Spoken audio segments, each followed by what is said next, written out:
जय हिंद दोस्तों, स्वागत है आप सभी का आपके अपने डेली करंट अफेयर्स की क्लास पर। आज है 3 फरवरी 2024 और 3 फरवरी 2024 से रिलेटेड जितनी भी इंपॉर्टेंट करंट अफेयर्स होने वाली है उसे मैं आप लोगों के लिए डिस्कस करने वाला हूं। तो चलिए, सारे हमारे जितने भी यहां पर वीर आए हैं पढ़ने, जिन्हें हम छात्र वीर कहते हैं, तो आप सभी की क्लास स्टार्ट हो चुकी है। सभी को शेयर कर दीजिए। आइए देखते हैं आज का सबसे पहला इंपॉर्टेंट क्वेश्चन। सबसे पहला क्वेश्चन आपकी स्क्रीन पर ये रहा। खेलो इंडिया विंटर गेम्स 2024 का जो आयोजन है यह किस राज्य या केंद्र शासित प्रदेश में शुरू हुआ है? तो दोस्तों, अभी खेलो इंडिया यूथ गेम्स खत्म हुआ और कल मैंने आपको करंट अफेयर्स में उसके बारे में कंप्लीट डिटेल दे दिया था। अब यहां पर हम विंटर गेम्स की बात कर रहे हैं, तो सर्दियों में विंटर गेम्स होता है। और दोस्तों, ये कहां पर शुरू हुआ है? तो इसका राइट आंसर हो जाएगा लद्दाख और जम्मू कश्मीर। दोनों यहां पे ठंडी जगह हैं और यहीं पर हो रहा है विंटर गेम्स। लद्दाख और जम्मू कश्मीर में इसका आयोजन किया जा रहा है। तो दोस्तों, 2024 का आयोजन 2 भागों में किया जाएगा। It will be organised in 2 parts. The first part, जो पहला पार्ट होगा उसको भी मैं बता रहा हूं और दूसरा पार्ट कहां पर होगा वो भी बता रहा हूं। आप संस्करण याद रखिएगा। इस बार इसका 4th एडिशन है, यानी चौथा संस्करण खेलो इंडिया विंटर गेम्स का हो रहा है। देखिए, जो पहला पार्ट है 2 से 6 फरवरी के बीच में होगा और पहला पार्ट होगा ये यूनियन टेरिटरी लद्दाख में होगा। कहां पर होगा? इट विल बी ऑर्गेनाइज्ड इन लद्दाख। दूसरा पार्ट जो होगा 21 से 25 फरवरी 2024 में होगा और ये कहां पर होगा? ये जम्मू कश्मीर में होने वाला गुलमर्ग में इसका आयोजन किया जाना है। तो 2 भागों में यहां पर खेलो इंडिया विंटर गेम्स हो रहे हैं, इसे आपने यहाँ पे जान लिया है। देखिए, अब आपसे शुभंकर पूछा जा सकता है, तो आप यहां पर देख पा रहे हैं अभी मैंने आपको यहां पर हिम तेंदुआ, स्नो लेपर्ड के बारे में एक डेटा बताया था करंट अफेयर्स में, और सबसे ज्यादा जो हिम तेंदुआ पाए जाते हैं वो लद्दाख में पाए जाते हैं। इसके बारे में मैंने आपको पहले से बताया है। और जो शुभंकर रखा गया है वो है हिम तेंदुआ शी एंड शी। आप यहां पर शुभंकर भी देख पा रहे हैं, तो ये शुभंकर है, मस्कट है, शी एंड शी। देखिए, लद्दाख में क्या क्या होगा, कौन कौन से विंटर गेम्स होंगे, आइए उस पर भी नजर डालते हैं। तो लद्दाख में होगा स्पीड स्केटिंग और आइस हॉकी होगा। वहीं पे जम्मू कश्मीर में आपको इसकी पर्वतारोहण, इसके अलावा गोंडोला, एल्पिन स्काइंग और स्नोबोर्डिंग, नॉर्डिक स्काई, ये सारे आयोजित किए जाएंगे। कहां पर आयोजित किए जाएंगे? जम्मू कश्मीर में। 2 भागों में हो रहा है, तो ये सारे गेम्स 2 अलग जगहों पर होंगे। दोस्तों, यहां पे हम बात कर लेते हैं कि खेलो इंडिया विंटर गेम्स की शुरुआत कब से हुई है। देखिए, खेलो इंडिया यूथ गेम्स की शुरुआत 2018 से हुई है। हमारा मकसद है कि हम यहां पर उन सभी प्लेयर्स को मौका दें, उन सभी प्रतिभाओं को मौका दें जो हमें नेशनल लेवल पर और इंटरनेशनल लेवल पर ओलंपिक्स मेडल्स यहां पे दिलाएं। ठीक है, जितने भी इंटरनेशनल इवेंट्स होते हैं तो हमें उन्हें तैयार करना है। तो ये पहले से हम जब उनको ट्रेन करेंगे, इसके लिए यहाँ पर खेलो इंडिया यूथ गेम स्टार्ट हुआ था और उसके रिजल्ट धीरे धीरे हमें दिख भी रहे हैं। तो दोस्तों, खेलो इंडिया विंटर गेम्स की भी शुरुआत कब से हुई है? 2020 से हुई है और वहीं पे यूथ गेम्स की शुरुआत 2018 से हुई है। देखिए, पिछले वाला जो खेलो इंडिया विंटर गेम्स था वो कहां पर हुआ था, ये आपसे पूछा जा सकता है। तो आप याद रखिएगा, जम्मू कश्मीर में इसका आयोजन किया गया। कहां पर? जम्मू कश्मीर में इसका आयोजन किया गया और इस बार ये 2 पार्ट्स में हो रहा है, जम्मू में भी हो रहा है और लद्दाख में भी हो रहा है। अब देखिए, यहां पर खेलो इंडिया विंटर गेम जो 2023 में हुआ था उसमें सबसे पहला स्थान किसने हासिल किया था? तो जम्मू कश्मीर ने, सेकंड प्लेस महाराष्ट्र ने और तीसरा स्थान हिमाचल प्रदेश ने हासिल किया था। अब दोस्तों, कल के करंट अफेयर्स का एक बार रिवीजन करते हैं। जो खेलो इंडिया यूथ गेम्स हुआ है, तो खेलो इंडिया यूथ गेम्स इस बार कहां पर हुआ था? तमिलनाडु में हुआ और यह समाप्त हो चुका है। सबसे पहले नंबर पे महाराष्ट्र था जिसने 158 मेडल जीते हैं। दूसरा स्थान किसका है? दूसरा स्थान तमिलनाडु का है और थर्ड प्लेस किसका है? हरियाणा का है। तो कल हमने इसके बारे में आपको बताया था, फिर से मैंने आपको पूरा कंप्लीट रिवीजन भी करा दिया है। अब दोस्तों, यहां पे हम देख लेते हैं ISSF शूटिंग विश्व कप में किसने अच्छा प्रदर्शन किया। तो रिदम सांगवान और उज्जवल मलिक, इन दोनों ने गोल्ड मेडल जीता है। भारतीय बॉक्सर मनदीप जांगड़ा ने अमेरिका में इंटर कॉन्टिनेंटल खिताब जीता है। वहीं पे ऑस्ट्रेलियन ओपन की बात करें तो आप यहां पे जो बेलारूस की प्लेयर हैं, इनका नाम है आर्याना सबलेंका, इन्होंने महिला एकल में खिताब जीता है। वहीं पे पुरुष में जो खिताब जीता है वो किसने जीता है? वो है जेनिक सिनर, जो कि इटली के प्लेयर हैं। ऑस्ट्रेलियन ओपन उन्होंने जीता है। दोस्तों आप सभी देख रहे हैं डेली करंट अफेयर्स और मैं हूं आप सभी का राजा गुप्ता। लगातार आपको मैं 794 डेज से करंट अफेयर्स पढ़ा रहा हूं। दोस्तों अब हर घर करंट अफेयर्स पहुंचना चाहिए, इस वजह से हमने यहां पर आपकी क्लास का एक ध्येय वाक्य रखा है और आपको और यहां पर मुझे, हम दोनों को मिलकर के इसे घर घर तक पहुंचाना है। इस क्लास की खासियत की बात करें तो आपको हिंदी इंग्लिश दोनों मीडियम में क्लास मिलती है, सबसे कम समय में क्लास मिलती है, आपको स्टैटिक जीके मिलता है और क्या चाहिए, आधे घंटे का जो लेक्चर होता है 1.5 से 2 घंटे के बराबर होता है। दोस्तों यहां पे आप लोगों के लिए एक मोटिवेशन है। मंजिल उन्हीं को मिलती है जिनके सपनों में जान होती है। मंजिल उन्हीं को मिलती है जिनके सपनों में जान होती है। पंखों से कुछ नहीं होता मेरे दोस्तों, पंखों से कुछ नहीं होता, हौसलों से उड़ान होती है। दोस्तों जिनके हौसले बहुत जबरदस्त होते हैं ना, और उनके इम्तिहान भी मस्त होते हैं और वो सफलता भी बहुत बड़ी प्राप्त करते हैं। जितना बड़ा संघर्ष होगा तुम्हारा, उतनी बड़ी तुम्हारी जीत होगी, उतनी बड़ी तुम्हारी कहानी होगी। इस बात को आप याद रखिएगा, ठीक है। आइए देखते हैं स्टडी कर एप्लीकेशन पर आपको इस क्लास की पीडीएफ मिलने वाली है। डेली करंट अफेयर्स की आपको पीडीएफ स्टडी कर एप्लीकेशन पर मिलेगी और ये पीडीएफ डाउनलोड करने के बाद आप डेली करंट अफेयर्स सेक्शन में जाएंगे, वहां पर आपको पीडीएफ मिलेगी। डेली करंट अफेयर्स में टेस्ट भी होता है। राजा गुप्ता करंट अफेयर्स हमारा टेलीग्राम चैनल है, आप उसे ज्वाइन कर लेना for important PDF and notification. और चैनल पर दोस्तों पहली बार आ रहे हैं तो यहां पर आप उसे सब्सक्राइब कर दीजिएगा ताकि आपको ऐसे अमेजिंग वीडियो मिलते रहे। चलिए दोस्तों अगले क्वेश्चन की तरफ बढ़ते हैं। नेक्स्ट क्वेश्चन आप सभी के सामने रहा।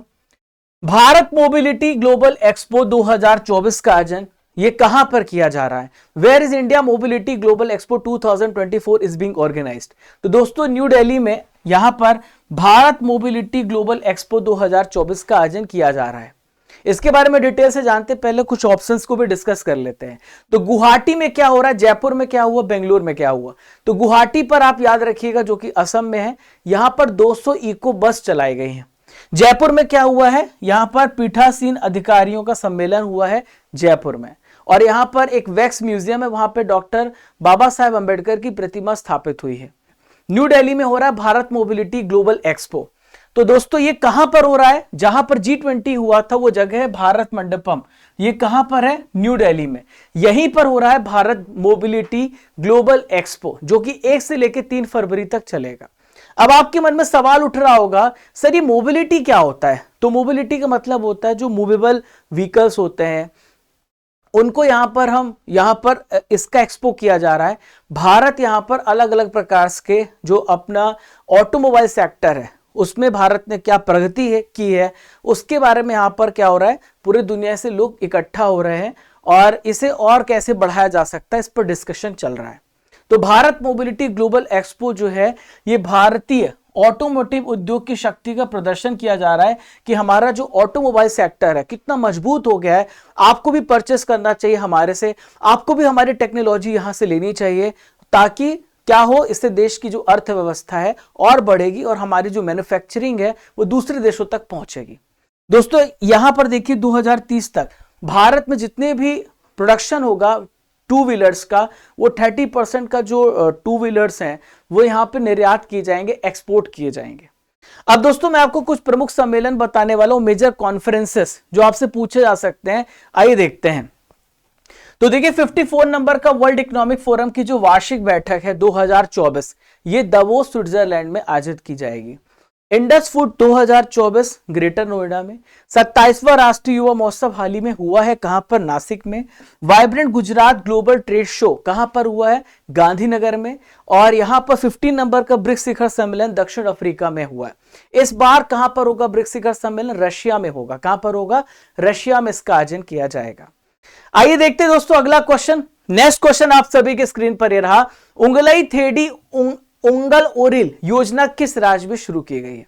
उंगलई थेडी उंगल ओरिल scheme has been launched in which state? देखिए नाम में ही थोड़ा सा ऐसा कुछ बना हुआ है कि आप आराम से तमिलनाडु टिक करेंगे और तमिलनाडु इसका राइट आंसर है। दोस्तों इस योजना के बारे में बात करने से पहले मैं आपको इन राज्यों की योजनाओं के बारे में बताता हूं। तो देखिए कर्नाटक में युवा निधि योजना स्टार्ट हुई है। ये युवा निधि योजना क्या है, इसमें क्या किया जाएगा, जो अनएम्प्लॉयड ग्रेजुएट्स हैं उनको यहाँ पे स्टाइपेंड्स दिया जाएगा, उनको यहाँ पे स्टाइपेंड्स प्रदान किया जाएगा। उत्तर प्रदेश में हॉट कुक्ड मील योजना स्टार्ट हुई है, आंगनबाड़ियों में गर्म भोजन प्रदान किया जाएगा। वेस्ट बंगाल में योग्यश्री योजना स्टार्ट हुई है, जिसके तहत ST/SC को फ्री में कोचिंग्स दी जाएंगी। तो दोस्तों तमिलनाडु की हम बात करें तो यहां पे उंगलई थेडी उंगल ओरिल योजना स्टार्ट हुई है। अब यहां पर हम इसके बारे में भी बात करते हैं, क्या है इस स्कीम में। तो आप यहां पे देख रहे हैं तमिलनाडु के जो चीफ मिनिस्टर है ये है MK स्टैलिन। तो देखिए इसका मतलब क्या होता है, इसका मतलब होता है आपके दरवाजे पर सेवाएं लाना, यानी घर बैठे जो आपको सर्विसेज चाहिए गवर्नमेंट की वो आपको मिलेंगी। तो दोस्तों आजकल हर राज्य ऐसा कर रहा है ताकि यानी जो सरकार का जो गवर्नेंस है वो और यहां पर दिखाना चाहते हैं कि हम किस तरीके से तरक्की कर रहे हैं, हम तो आपको हर सरकारी योजनाओं का लाभ आपके घर तक प्रदान कर रहे हैं। तो दोस्तों इसका मकसद यही है, bringing services to your doorstep. जितने भी सार्वजनिक सेवा वितरण में है उसको सुधार करना है, बहुत सारी जो स्कीम्स चलाई जा रही हैं उसमें तेजी लाना इसका मकसद है इस स्कीम का, इस योजना का।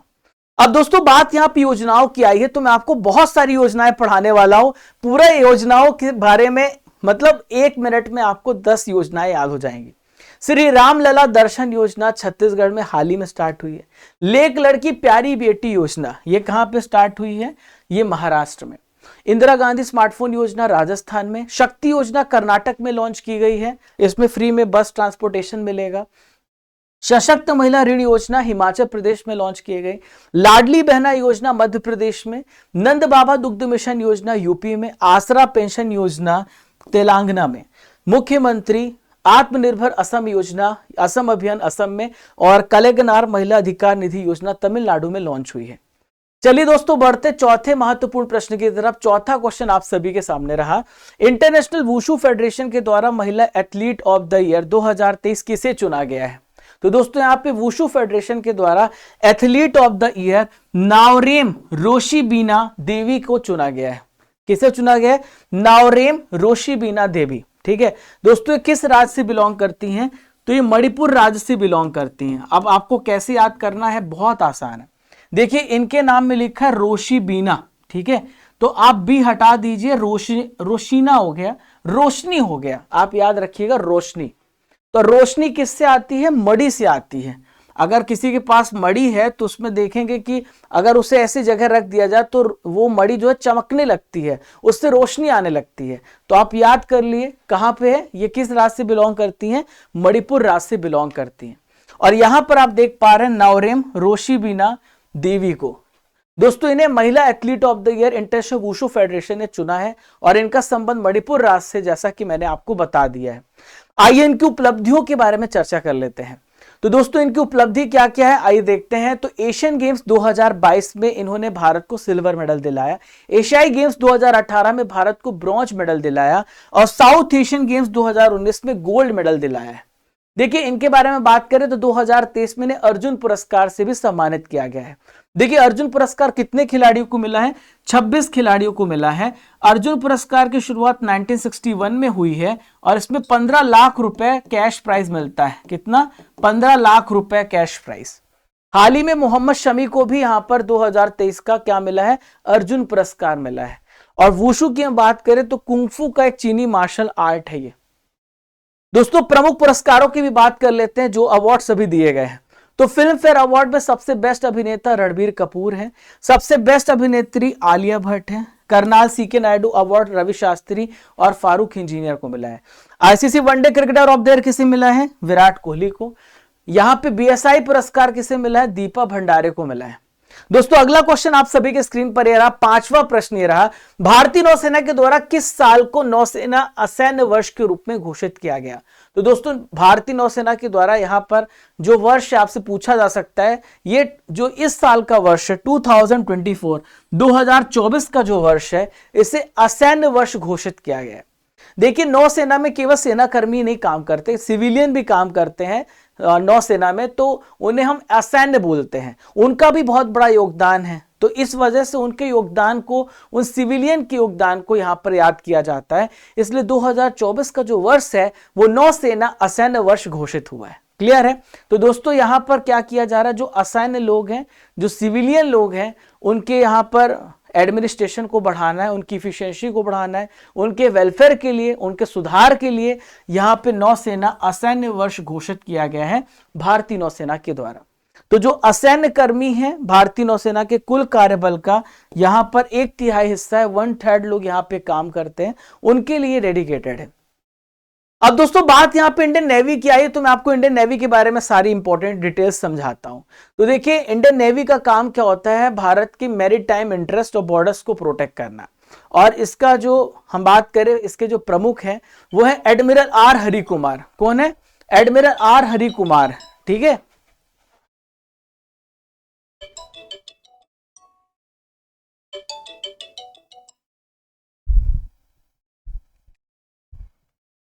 चलिए आगे बढ़ते हैं, थोड़ा फोन साइलेंट में नहीं था। चलिए आगे देखते हैं। तो दोस्तों परीक्षा संजीवनी में इंडियन नेवी से रिलेटेड करंट अफेयर्स को डिस्कस करते हैं। आइए देखते हैं। तो हाल ही में भारतीय नौसेना जो है तेलंगानाबाद के विकाराबाद जिले में बहुत ही कम आवृत्ति यानी वीएलएफ संचार स्टेशन की स्थापना कर रही, कम्युनिकेशन को एस्टेब्लिश करने के लिए। हाल ही में दिनेश कुमार त्रिपाठी, आप याद रखिएगा, ये वाइस चीफ ऑफ नेवी का चार्ज संभाल चुके हैं। ये पूछा जा सकता है। दोस्तों मैं आपको परीक्षा संजीवनी में बहुत सारे इंटरनेशनल ईयर डिक्लेयर किए गए यूनाइटेड नेशन के द्वारा, ये मैं आपको बताने वाला हूं, जो बहुत ही ज्यादा इंपॉर्टेंट है, ध्यान रखिएगा। तो देशी भाषाओं का जो अंतरराष्ट्रीय वर्ष था जिसमें रीजनल लैंग्वेजेस को प्रमोट किया गया, वो 2019 था।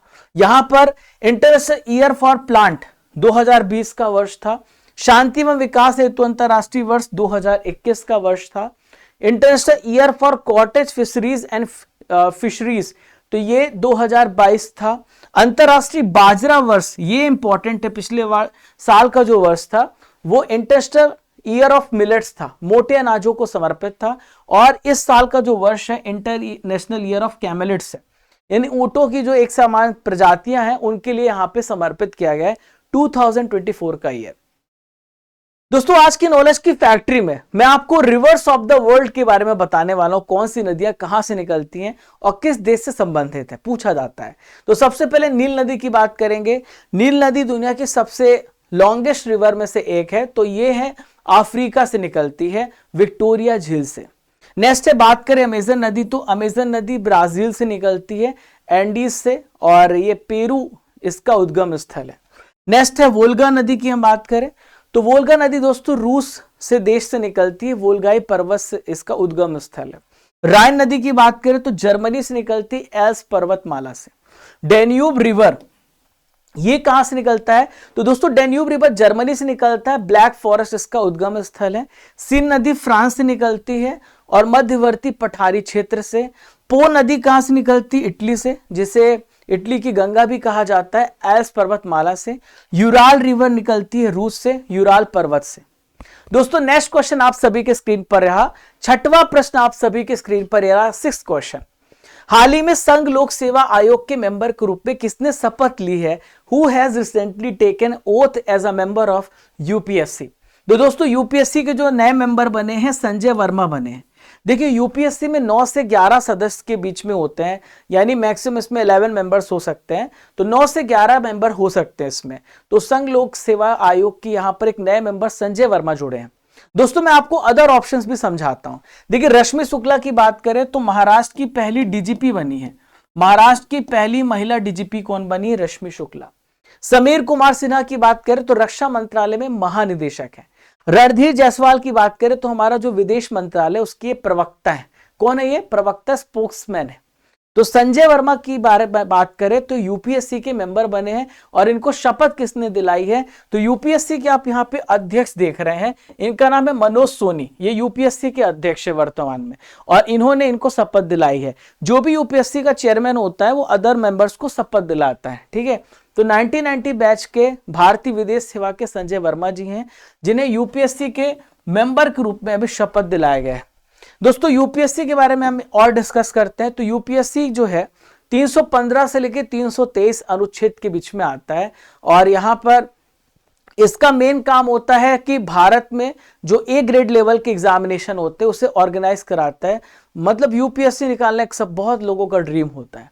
दोस्तों यहाँ पे आर्टिकल 320 में हम बात करें तो आर्टिकल 320 में लिखा हुआ है सिविल सेवाओं और पदों पर भर्ती से रिलेटेड जितने भी मामले होते हैं यहां पे आयोग से परामर्श लिए जाते हैं। देखिए, इसकी जो नियुक्ति होती है अध्यक्ष की और अन्य सदस्यों की, उनकी नियुक्ति अपॉइंटमेंट राष्ट्रपति के द्वारा होती है और इनका जो सदस्य अध्यक्ष होते हैं वो राष्ट्रपति के द्वारा हटाए जा सकते हैं। ठीक है, राष्ट्रपति के द्वारा हटाए जा सकते हैं। 9 से 11 मेंबर के बीच में इनके सदस्य होते हैं और इनका कार्यकाल हम बात करें तो मैक्सिमम 6 इयर्स और या फिर 65 वर्ष जो भी पहले पूरा हो जाए इनका कार्यकाल होता है। इनका क्या होता है? टेन्योर होता है। ठीक है दोस्तों, हाल ही में हुई इंपॉर्टेंट नियुक्तियों को भी डिस्कस करते तो आप झारखंड के नए सीएम देख रहे हैं और ये हैं चंपई सोरेन। देखिए, अगर मैं आपसे पूछूं कि telecom regulatory authority of India के जो अध्यक्ष बने वो कौन बने? अनिल कुमार लाहोटी, जो पहले क्या थे? ये रेलवे बोर्ड के चेयरमैन थे। अभी वर्तमान में रेलवे बोर्ड के चेयरमैन जो है वो महिला है, जया वर्मा सिन्हा, पहली महिला है। भारत में इजराइल के राजदूत हैं रूवेन अजार। जेल महानिदेशक बनाए गए हैं महेश्वर दयाल। दोस्तों, 7वां प्रश्न आप सभी की स्क्रीन पर रहा। सूरजकुंड अंतरराष्ट्रीय शिल्प मेले की शुरुआत किस राज्य में हुई है? Surajkund international crafts Mela has begin in which state? तो देखिए, सूरजकुंड अंतरराष्ट्रीय शिल्प मेला हरियाणा में लगता है। कहां पे लगता है? हरियाणा में लगता है। अब आइए देखते हैं राजस्थान में कौन सा मेला लगता है। तो राजस्थान में अभी ऊंट मेला लगा था और डेजर्ट फेस्टिवल होता है। उत्तर प्रदेश में नौचंडी मेला लगता है। कहां पर? नौचंडी मेला लगता है उत्तर प्रदेश में। बिहार में जो यहां पर सोनपुर जगह है जहां पे मवेशी मेला लगता है बिहार में। हरियाणा में होता है सूरजकुंड अंतरराष्ट्रीय शिल्प मेला। तो दोस्तों, इसकी शुरुआत 2 फरवरी से हुई है और इसका आयोजन कब तक किया जाएगा? 18 फरवरी तक इसका आयोजन किया जाएगा और इस बार इसका 37वां एडिशन है, 37वां संस्करण है। यह बात आप याद रखेंगे। देखिए, इसका उद्घाटन किसने किया? तो भारत के प्रेसिडेंट के द्वारा इसका उद्घाटन किया गया है और यहां पर जो पार्टनर कंट्री बनाया गया तंजानिया को बनाया गया है और इसका जो मेन थीम है गुजरात स्टेट, इसका थीम स्टेट है। दोस्तों, परीक्षा संजीवनी में मैं आपको भारत के प्रमुख मेलों के बारे में बताने वाला हूं। तो आइए देखते हैं। सबसे पहले बात करेंगे गंगा सागर मेला। तो गंगा सागर मेला लगता है पश्चिम बंगाल में। मेडाराम जात्रा तेलंगाना में लगता है। हेमिस गोम्पा मेला लद्दाख में। अंबुबाची मेला कहां पे लगता है? असम में लगता है। ठीक है। नैना देवी मेला हिमाचल प्रदेश में। कोलियात मेला राजस्थान में। माघ मेला प्रयागराज में और श्रवणी मेला झारखंड राज्य में लगता है। ठीक है, ओके। क्वेश्चन नंबर 8 आप सभी के सामने रहा। वेब पोर्टल सी केयर्स का शुभारंभ किसने किया है? Who has launched the web portal C cares? तो वेब पोर्टल सी केयर्स का यहां पे उद्घाटन भारत के जो कोयला मंत्री हैं, भारत के कोल मिनिस्टर है प्रहलाद जोशी, इन्होंने यहां पर वेब पोर्टल सी केयर्स का शुभारंभ किया गया। तो इस सी केयर्स, सी फॉर कोयला आप याद रखिएगा। तो इस पोर्टल के माध्यम से क्या होगा, आइए जानते डिटेल से। ठीक है, बाकी पदों के बारे में तो आपको पता है। अश्विनी वैष्णव भारत के रेलवे मिनिस्टर हैं। अनुराग ठाकुर भारत के स्पोर्ट्स मिनिस्टर हैं। अमित शाह भारत के खेल मंत्री हैं। नहीं, अनुराग ठाकुर खेल मंत्री, अमित शाह गृह मंत्री हैं। ठीक है, ये कौन है? गृह मंत्री है, सहकारिता मंत्रालय संभाल रहे हैं। अनुराग ठाकुर कौन है? ये खेल मंत्री। तो प्रहलाद जोशी कौन है? कोयला मिनिस्टर है। कौन है? कोयला मिनिस्टर। अब आइए जानते हैं वेब पोर्टल सी केयर्स के बारे में। तो दोस्तों, केंद्रीय कोयला, खान और संसदीय कार्य मंत्री को आप देख पा रहे हैं, ये है प्रहलाद जोशी। इन्होंने क्या किया है? तो coal mines provident fund organisation, जिसे हम बोलते हैं कोयला खान भविष्य निधि संगठन, इसका एक वेब पोर्टल लॉन्च किया है। इसके माध्यम से क्या होगा? इसके माध्यम से जितने भी रिकॉर्ड्स हैं उसको डिजिटाइज किया जाएगा। आमतौर पर जितने भी गवर्नमेंट में अभी भी बहुत सारे ऐसे सेक्टर्स, ऐसे डिपार्टमेंट हैं जहां पर डॉक्यूमेंटेशन जो होता है वो पेजेस के माध्यम से होता है। तो इसमें क्या किया जा रहा है? सबको डिजिटाइज किया जा रहा है और वर्क प्रोसेस को और सरल बनाया जा रहा है, ट्रांसपेरेंट बनाया जा रहा है और तेज किया जा रहा है। तो इसका यही इसका लक्ष्य, इसका टारगेट है। इसके अलावा इस जो वेब पोर्टल, इसके माध्यम से जो वहां पे श्रमिक लोग काम करते, वर्कर्स, उनको यहाँ पे सामाजिक सुरक्षा भी प्रदान की जाएगी। ठीक है, ये सामाजिक सुरक्षा क्या होता है? सोशल सिक्योरिटी क्या होता है? सोशल सिक्योरिटी का मतलब होता है उनके लिए इंश्योरेंस स्कीम्स, उनके लिए वेलफेयर स्कीम्स यहाँ पे लॉन्च की जाएगी। ठीक है, अब दोस्तों कुछ एप्लीकेशन पोर्टल को भी डिस्कस करते हैं जो हाल ही में लॉन्च हुए हैं। तो डिजिटल कोड 2.0 ये 28 जनवरी 2024 को लॉन्च किया गया पीएम मोदी जी के द्वारा, जब सुप्रीम कोर्ट ने अपना स्थापना दिवस मनाया। तुअर दाल खरीद पोर्टल को अमित शाह जी ने लॉन्च किया है।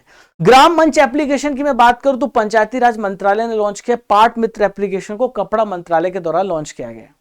अब आइए बढ़ते दोस्तों क्वेश्चन नंबर 9, 9वां प्रश्न आप सभी के स्क्रीन पर ये रहा। भारत सरकार के मुख्य हाइड्रोग्राफर कौन बने? Who has become the chief hydrographer of the government of India? तो भारत के जो मुख्य हाइड्रोग्राफर बने हैं ये लोचन सिंह पठानिया। क्या नाम है इनका? लोचन सिंह पठानिया नाम है। ये भारत के मुख्य हाइड्रोग्राफर बने हैं। समझते हैं हाइड्रोग्राफर क्या होता है, पहले ऑप्शंस को डिस्कस करते हैं। तो अनिल चौहान भारत के वर्तमान 2nd नंबर के सीडीएस हैं। मनोज पांडे भारत के थल सेना अध्यक्ष हैं। मनोज पांडे भारत के थल सेना अध्यक्ष हैं, मनोज पांडे जी। मनोज यादव कौन है? रेलवे प्रोटेक्शन फोर्स के महानिदेशक हैं, आरपीएफ के महानिदेशक हैं। और लोचन सिंह पठानिया कौन है? भारत के मुख्य हाइड्रोग्राफर। अब दोस्तों आप यहां पर भारत के मुख्य हाइड्रोग्राफर को देख पा रहे हैं। तो 1 फरवरी 2024 को उन्होंने अपना कार्यभार जो है, जिम्मेदारी जो है उसे संभाल लिया है। दोस्तों हाइड्रोग्राफी क्या होता है इसके बारे में हम जानते हैं। तो साइंस की एक ऐसी ब्रांच है जिसमें हम जो ओशन है या फिर सी है या फिर आप कह सकते हैं जो कि कोस्टल एरियाज हैं या फिर लेक्स हैं या फिर रिवर्स हैं, उन सब की मैपिंग का स्टडी किया जाता है और उन सभी विशेषताओं का अध्ययन, विवरण का अध्ययन किया जाता है, उसे हाइड्रोग्राफी कहते हैं। समझ गए? तो जिसमें हम पूरे समुद्र के विज्ञान का अध्ययन करते उसे हाइड्रोग्राफी कहते हैं। आप समझ जाइए, ठीक है? ओके। अब यहां पर मैं आपको मेजर ऑफिसर्स के बारे में बता रहे हैं, तो ध्यान दीजिएगा। मुख्य सूचना आयुक्त तो कौन है? भारत के हीरालाल समरिया। नीति आयोग के उपाध्यक्ष कौन है? सुमन बेरी है। नीति आयोग के सीईओ कौन है? बीबीआर सुब्रमण्यम है। लोकसभा के महासचिव आप याद रखिएगा ये हैं उत्पल कुमार सिंह। कौन है? उत्पल कुमार सिंह। दोस्तों आज का आखिरी इंपॉर्टेंट करंट अफेयर्स आप सभी के सामने रहा। उत्तर प्रदेश सरकार के द्वारा किस बीमारी को खत्म करने के लिए वार्षिक मास ड्रग एडमिनिस्ट्रेशन अभियान शुरू किया जाएगा? The annual mass drug administration campaign will be launched by Uttar Pradesh government to eradicate which disease? तो दोस्तों यहां पर ये जो मिशन है फाइलेरियासिस को, फाइलेरियासिस बीमारी जिससे हम हाथी पांव बीमारी भी कहते हैं, सरल हिंदी भाषा में बात करें तो फाइलेरियासिस को खत्म करने के लिए यहां पर annual mass drug administration campaign launch किया जा रहा है। ठीक है, तो यहां पर ही 5 से लेके कब तक? 5 से लेके 15 फरवरी के बीच में इसे यहां पे स्टार्ट किया जा रहा है और इसे खत्म करने के लिए यहां पर वार्षिक मास एडमिनिस्ट्रेशन एमडीए अभियान शुरू किया जाएगा। और दोस्तों इसमें 17 जिलों को कवर किया जा रहा है जो यूपी के राज्य है, यूपी के जिले हैं। तो दोस्तों इसमें होगा क्या? हर घर जाकर के लोगों को फाइलेरिया कैसे हम बच सकते हैं और दवा भी यहां पे खिलाई जाएगी। देखिए हमारे केंद्र सरकार का टारगेट है कि 2027 तक फाइलेरिया को यहां पे खत्म किया जाए। फाइलेरिया कैसा रोग है आइए जानते हैं। तो आपने हाथी पांव सुना, मतलब कई बार आपने देखा होगा कि आपके जो पांव होते बहुत स्वेलिंग हो जाती है, बहुत सारे लोगों के हाथ में पैर में स्वेलिंग हो जाती है और ये एक प्रकार से इंफेक्शियस डिसीज है जो क्या होती है, खासकर नीमाटोड नाम का पैरासाइट होता है, परजीवी होता है, उसकी वजह से होती है। और दोस्तों अगर हम बात करें तो एक आंकड़ा बताता है कि जो लेप्रोसी होती है, कुष्ठ रोग होता है, उसके बाद विकलांगता का दूसरा सबसे बड़ा कारण होता है जिसमें व्यक्ति डिसेबल हो जाता है। क्लियर है? ओके, तो इसको लेकर के अभियान चलाया जा रहा है। दोस्तों यूपी से रिलेटेड करंट अफेयर्स को डिस्कस करेंगे। अगर मैं आपसे पूछूं कि उत्तर प्रदेश का एकमात्र नेशनल पार्क कौन सा है, तो एकमात्र नेशनल पार्क यूपी में दुधवा राष्ट्रीय उद्यान है। महाराजगंज में क्या हुआ, तो आप यहां पर देख पा रहे हैं ये गिद्ध है, तो इन्हें वल्चर कहा जाता है। तो यहां पे एशियाई किंग गिद्ध संरक्षण केंद्र बनाया गया है ताकि इनको यहां पे बचाया जा सके। दोस्तों यहां पे हम 10 महत्वपूर्ण प्रश्नों को खत्म करते हैं। अब बारी है ट्रिपल आर सेशन की, और ट्रिपल आर सेशन में हम पुराने महीनों के करंट अफेयर्स का रिवीजन करते हैं। तो आइए देखते हैं पहला क्वेश्चन आप सभी के स्क्रीन पर। सिक्किम राज्य में किस नदी में अचानक बाढ़ आने से कई क्षेत्रों से संपर्क टूट गया? तो सिक्किम में अभी तीस्ता नदी से बाढ़ आई थी। कहां से? तीस्ता नदी से, जिसकी वजह से यहां पर संपर्क टूटा है। हाल ही में किस देश ने ब्यूर वेस्टनिक मिसाइल की टेस्टिंग की है? तो दोस्तों यहां पे रशिया ने इसकी टेस्टिंग, किसने? रशिया ने। एशियन गेम्स 2023 में पुरुषों की भारतीय हॉकी टीम ने कौन सा मेडल जीता? तो पुरुषों की हॉकी टीम ने गोल्ड मेडल जीता है। मणिपुरी भाषा के लिए बाल साहित्य पुरस्कार 2023 किसे दिया गया? तो यहां पर दिलीप नोंग मैथेम को मिला है। ठीक है। शास्त्र रामानुजन पुरस्कार से किसे सम्मानित किया गया? तो शास्त्र रामानुजन पुरस्कार से रुक्सियांग झांग को सम्मानित किया गया। नेक्स्ट है एशियन गेम्स में Parul Chaudhary steeplechase event में इन्होंने कौन सा मेडल जीता है? तो पारुल चौधरी ने गोल्ड मेडल जीता है। मलेरिया की दूसरी वैक्सीन R21 मैट्रिक्स एम को किसने मंजूरी दी है? तो WHO ने मंजूरी दी है। देश का पहला सोलर रूफ साइक्लिंग ट्रैक का उद्घाटन कहां पर किया गया है? तो इसका उद्घाटन दोस्तों हैदराबाद में। कहां पर? हैदराबाद में इसका उद्घाटन किया गया है। एशियन गेम्स 2023 में नीरज चोपड़ा ने कौन सा मेडल भारत को दिलाया है? तो इन्होंने भारत को गोल्ड मेडल दिलाया है। याक चुर्पी किस राज्य से रिलेटेड है? जैसे हाल ही में GI टैग दिया गया, तो याक चुर्पी का संबंध अरुणाचल प्रदेश राज्य से है, जिसे हाल ही में GI टैग दिया गया है। दोस्तों नेक्स्ट यहां पर कल 2 फरवरी था और कल 2 फरवरी से रिलेटेड करंट अफेयर्स का रिवीजन करने वाले हैं, जो कल 2 फरवरी में आपने करंट अफेयर्स को पढ़ा है। आइए देखते हैं आप कितने क्वेश्चन सही कर पाते हैं। तो खेलो इंडिया यूथ गेम्स 2024 में पहला स्थान किसने हासिल किया है? तो खेलो इंडिया यूथ गेम्स में पहला स्थान महाराष्ट्र ने हासिल किया है। वित्त मंत्री निर्मला सीतारमन ने 2024 में अपने कार्यकाल का कौन सा बजट पेश किया? तो इन्होंने अपना 6वां बजट पेश किया, 6th बजट। हाल ही में भारत के कितने वेटलैंड्स को रामसर साइट में शामिल किया गया है? तो यहां पे 5 वेटलैंड्स को शामिल किया गया। अब भारत में दोस्तों टोटल 80 वेटलैंड्स हो गए हैं। आरबीआई ने किस बैंक में ट्रांजैक्शन पे अभी रोक लगा दी है? तो आरबीआई ने पेटीएम पेमेंट बैंक्स में पीपीबी में रोक लगा दी है। न्यायमूर्ति प्रदीप कुमार श्रीवास्तव किस राज्य के हाई कोर्ट के मुख्य न्यायाधीश बने हैं? तो झारखंड के ये मुख्य न्यायाधीश बने हैं। उत्तर भारत का पहला मानव डीएनए बैंक किस संस्थान में बनाया जा रहा है? तो उत्तर भारत का पहला मानव डीएनए बैंक BHU में बनाया जा रहा है। ज्ञानवापी कहां पर स्थित है, जिसके तहखाने में जिला अदालत ने पूजा करने की अनुमति दी है? तो दोस्तों कहां पर है? वाराणसी में है। WHO ने ट्रांस फैट को हटाने के प्रयासों के लिए किस देश को पुरस्कृत किया? कितने देश को? तो इसमें 5 देशों को पुरस्कृत किया गया। भारत का पहला बीच साइड स्टार्टअप फेस्ट का आयोजन कहां किया जा रहा है? बेंगलुरु में। THDC इंडिया लिमिटेड के द्वारा भारत की सबसे बड़ी ग्रीन हाइड्रोजन जो पायलट परियोजना, इसका उद्घाटन किस राज्य में किया गया? तो इसका उद्घाटन कहां पर किया गया? उत्तराखंड राज्य में किया गया। दोस्तों कंप्यूटर से रिलेटेड प्रश्नों को यहां पर डिस्कस करेंगे। तो पहला क्वेश्चन आप सभी की स्क्रीन पर ये रहा। MS वर्ड किसका उदाहरण है? MS वर्ड आपने तो यूज किया होगा, तो यह एक एप्लीकेशन सॉफ्टवेयर है MS वर्ड। कंप्यूटर अनुप्रयोग में वर्कबुक मूल रूप से किससे रिलेटेड है? Workbook basically related to computer application, तो MS एक्सेल से रिलेटेड है वर्कबुक। कंप्यूटर में जो हार्ड डिस्क है वो क्या है? तो कंप्यूटर में जो हार्ड डिस्क है वो एक परमानेंट मैग्नेटिक स्टोरेज है। इनमें से कौन सा एक एप्लीकेशन सॉफ्टवेयर नहीं है? कौन सा एप्लीकेशन सॉफ्टवेयर नहीं है? तो दोस्तों विंडोज 7 यहां पे एप्लीकेशन सॉफ्टवेयर नहीं है, ये ऑपरेटिंग सिस्टम है। MS वर्ड में मैनुअल लाइन ब्रेक करने के लिए कौन सी शॉर्टकट कुंजी का इस्तेमाल किया जाता है? मैनुअल लाइन हमें ब्रेक करना है तो हमें क्या दबाना होगा? तो हमें Shift+Enter दबाना होगा। दोस्तों यहां पर 3 फरवरी के करंट अफेयर्स तो आप लोगों ने बहुत अच्छे से पढ़ लिया। अब दोस्तों 3 फरवरी के करंट अफेयर्स का मैं आपका टेस्ट लेने वाला हूं, और ये टेस्ट मैं रोज लेता हूं। क्यों लेता हूं? ताकि आपका ये पता चले कि आपने कितने अच्छे से पूरे क्लास को पढ़ा। आइए देखते हैं आप कितना स्कोर करने वाले हैं, 10 में से आपको कितना नंबर मिलता है। खेलो इंडिया विंटर गेम्स की शुरुआत किस वर्ष हुई है? तो 2020 में खेलो इंडिया विंटर गेम्स की शुरुआत हुई। 54 नंबर के WEF जो वार्षिक बैठक है 2024 से कहां पर आयोजित होगा? तो की गई है दावोस में। श्री राम लला दर्शन योजना किस राज्य से संबंधित है? तो दोस्तों श्री राम लला दर्शन योजना का संबंध छत्तीसगढ़ राज्य से है। इसे छत्तीसगढ़ राज्य में स्टार्ट किया गया है। नेक्स्ट क्वेश्चन देखते हैं। RN रवि किस राज्य के गवर्नर है? तो RN रवि जी तमिलनाडु के गवर्नर हैं। नवरेम रोशी बीना देवी का संबंध किस राज्य से है? तो इनका संबंध मणिपुर राज्य से है। फिल्म फेयर अवार्ड 2024 में बेस्ट एक्टर का अवार्ड किसे मिला है? तो उसमें बेस्ट एक्टर का जो अवार्ड दिया गया है वो है रणबीर कपूर को दिया गया। संयुक्त राष्ट्र के द्वारा अंतरराष्ट्रीय बाजरा वर्ष किस वर्ष को घोषित किया गया? 2024 का जो वर्ष है 2023 का वर्ष 2023 का जो वर्ष है वो बाजरा वर्ष घोषित किया गया। 2024 का वर्ष इंटरनेशनल ईयर ऑफ कैमेलिट्स ऊंटों के लिए समर्पित है। यूपीएससी के अध्यक्ष की नियुक्ति कौन करता है? तो यूपीएससी का जो अध्यक्ष होता है प्रेसिडेंट के द्वारा अपॉइंट किया जाता है। सोनपुर मवेशी मेला किस राज्य में लगता है? तो सोनपुर मवेशी मेला कहां पे लगता है दोस्तों? बिहार राज्य में लगता है। नौसेना दिवस कब मनाया जाता है? तो दोस्तों नौसेना दिवस 4 दिसंबर को मनाया जाता है।